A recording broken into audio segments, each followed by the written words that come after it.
Hey guys, what's up? Welcome to another episode of Cougar House Garage. And part 2, working on the Truck and Magazine OBS Chevrolet Dually. Today we're going to tear apart all the front suspension, get it down so it's just the frame up front and the sway bar and the steering tie rods.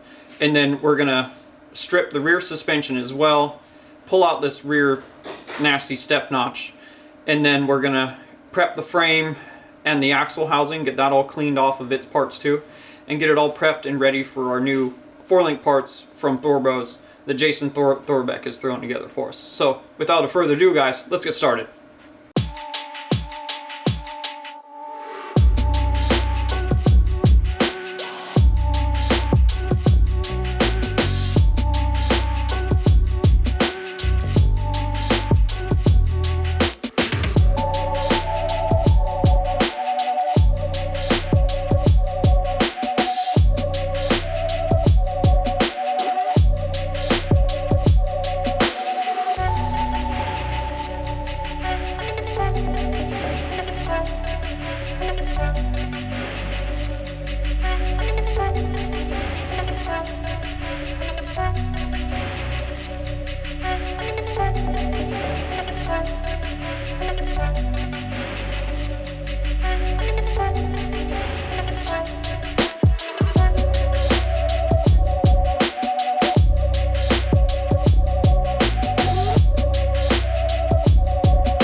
I'm going to end the episode here, guys.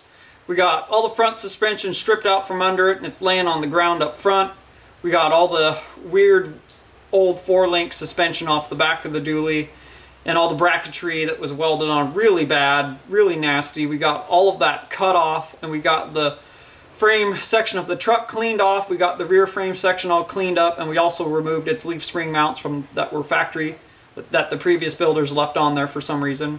We cleaned that section all up, and then we also plasma cut all the stock brackets off the axle, in which it had some weird like scabbed on shock things. There's all kinds of weird things on this truck, but we're bringing it up to 2020 and in the Cougar House Fab standards, so it's going to look really nice, guys. But anyways, we're done with this episode. When the 4-link parts from Jason Thorbeck, Thorbros gets here, we'll start up the next episode and we'll install those with you guys. Thanks for watching today. Thanks for your constant support as always. If you like what we do, you like Cougar House Garage, check us out at cougarhousefab.com. The website's being built right now. If you guys want to check us out at Facebook/Cougar House Garage, and then we are Cougar House Garage on Instagram, guys. Follow along on the crazy daily story there and on our long road to SEMA with the 4Runner, the SEMA Show 4Runner, and all of our other builds. And if you guys are looking to get a 4-link kit for your Ford, Chevy, SAS, Duramax, or your Dodge, just hit me up on direct message on Instagram. I can get you guys out a kit or traction bars. So just let me know there, guys, and we'll see you guys next episode.